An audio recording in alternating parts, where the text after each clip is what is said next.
1978లో ప్రాణం ఖరీదు సినిమాతో సినీ రంగ ప్రవేశం చేశారు ఆయన. తొలి అవకాశాన్ని ఇచ్చిన దర్శక నిర్మాత క్రాంతి కుమార్. 1986 వరకు సినిమాలను సీరియస్ గా తీసుకొని కోట ప్రతి ఘటన చిత్రంతో విలన్ గా మంచి గుర్తింపు తెచ్చుకున్నారు. అహానా పెళ్ళంట సినిమా ఎవరూ మర్చిపోలేరు.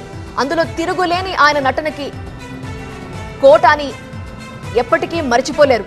ఆ కోడిని ముందు పెట్టుకొని ఒట్టి అన్నం తిన్నది, రాత్రిపూట పేపర్ కట్టుకునేది.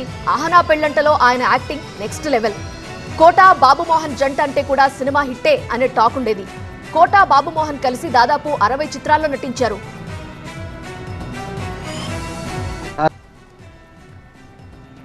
విలక్షణమైన విలనిజం, పిసినారితనానికి ఇప్పటికీ ఆయనే బ్రాండ్ అంబాసిడర్. పాన్ ఇండియా అన్నది తెలియక ముందే ఆయన పాన్ ఇండియా ఆర్టిస్ట్.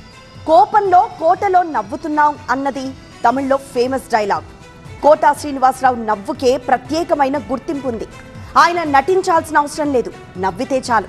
కోట లాంటి నటుణ్ణి ఇండస్ట్రీలో చూడలేదంటూ గతంలో కితాబిచ్చారు నటి సౌందర్య. ఆయన ఎక్కడ కనిపించినా ముందు పాదాభివందనం చేసేవాళ్లు. మరింత సమాచారం కోట ఇంటి దగ్గర నుండి మా ప్రతినిధి శ్రీధర్ లైవ్ ద్వారా అందిస్తారు. శ్రీధర్,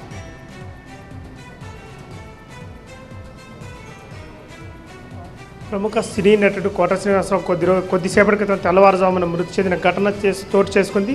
సినీ పరిశ్రమ మొత్తం కూడా తీవ్ర దిగ్భ్రాంతి వ్యక్తం చేసింది. దాదాపు 4 దశాబ్దాలుగా విలక్షణ నటుడు మొత్తం సినీ పరిశ్రమలో ప్రారంభిస్తారు. ఇటు దాదాపు 750 చిత్రాల్లో కోట నటించాడు.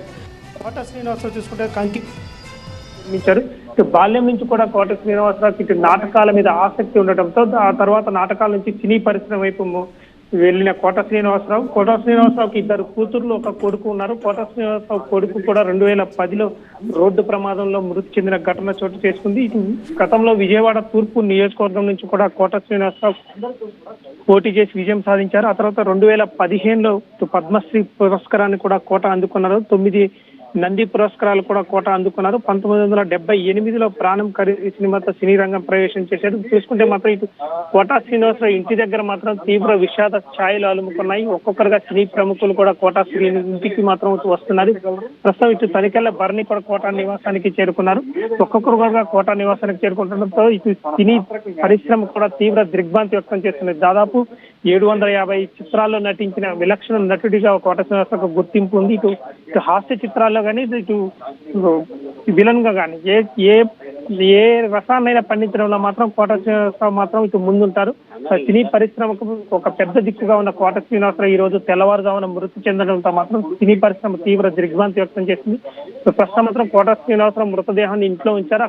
కొద్ది సేపట్లో మాత్రం కోట శ్రీనివాసరావు మృతదేహాన్ని ఇక్కడ బయటికి తీసుకొచ్చి ఇక్కడ సందర్శనార్థం ఉంచే అవకాశం ఉంది. అభిమానులు కూడా భారీగా తరలి వస్తుందో సినీ ప్రముఖులు కూడా ఒక్కొక్కరుగా తరలి రావడంతో మాత్రం కోట శ్రీనివాసరావు నివాసం వద్ద విషాద ఛాయలు అలుముకున్నాయి.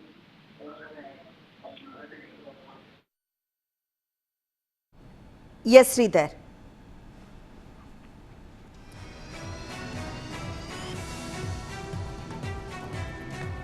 సో అది తీవ్ర దిగ్భ్రాంతిలో ఉంది తెలుగు సినీ ఇండస్ట్రీ.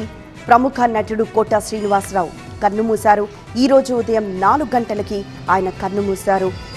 అయితే కోట కుటుంబ సభ్యులకు ఒక్కొక్కరిగా సానుభూతి తెలుపుతున్నారు. మరోవైపు సినీ ప్రముఖులందరూ తరలి వస్తున్నారు. కోట మృతి సినీ ఇండస్ట్రీకి తీరని లోటు అని చెప్తున్నారు. ఆయన ఏ పాత్ర అయినా ఒదిగిపోయే రకం, ఏ భాష అయినా సరే అనర్గళంగా మాట్లాడుతూ డైలాగులు చెప్పే రకం. ఆయన కేవలం తెలుగు మాత్రమే కాదు, తమిళం, కన్నడ, హిందీ భాషల్లో కూడా నటించారు. ఆయా భాషలకి సంబంధించిన స్లాంగ్ని చాలా ఈజీగా ఆయన మాట్లాడగల నేర్పరి. తెలుగు సినిమాల్లో తెలంగాణ స్లాంగ్ను ఆయన మాట్లాడినంత పక్కాగా ఇంకొకరు మాట్లాడరు. తెలంగాణ యాసకు ప్రాచుర్యం కల్పించిన వ్యక్తి కోట అని చెప్పచ్చు. సీరియస్ లుక్స్ అయినా, వెకిలి నవ్వైనా, గంభీరమైన స్వరమైనా, ఆయా ప్రాంతాలకు సంబంధించిన యాసలైనా దర్శకులు క్యారెక్టర్ రాసుకున్నాక అనుకునే ఫస్ట్ పేరు కోట శ్రీనివాసరావే. ఇక సినిమా ఇండస్ట్రీలో తరాలు మారుతున్న కోటతో ఒక్క సీన్ అయినా చేయించాలనుకునేవారు దర్శకులు. అప్పటి టి కృష్ణ మొదలు ముత్యాల సుబ్బయ్య, ఈవీవి నుంచి ఇప్పటి త్రివిక్రమ్, హరీష్ శంకర్, బొమ్మరిల్లు భాస్కర్ వరకు ప్రతి ఒక్కరూ ఆయన కోసం స్పెషల్గా క్యారెక్టర్లు డిజైన్ చేసేవాళ్లే. చాలా సందర్భాల్లో చాలా డైరెక్టర్లు చెప్పుకొచ్చారు. ఒక క్యారెక్టర్ రాసుకున్న తర్వాత, డైలాగులు రాసుకున్న తర్వాత ఖచ్చితంగా ఫస్ట్ కోటాని సంప్రదించిన తర్వాత ఇతర యాక్టర్ల దగ్గరికి వెళ్ళేవారంట. అయితే కోట వయోభారంతో బాధపడుతూ ఉండడంతో కొన్నిసార్లు ఒప్పుకునేవారు, కొన్నిసార్లు ఒప్పుకునేవాళ్ళు కాదా క్యారెక్టర్స్కి. ఆయన ఆరోగ్యం సహకరించకపోవడంతో చాలా క్యారెక్టర్స్ ఆయన వదులుకున్నారు. కానీ దర్శకుల ఫస్ట్ చాయిస్ ఎక్కువగా ఎప్పుడు కోటాకి ఉండేది. అలా ఇండస్ట్రీలో హీరోలందరితో కూడా పనిచేసిన అనుభవం కోటా శ్రీనివాసరావుకు ఉంది.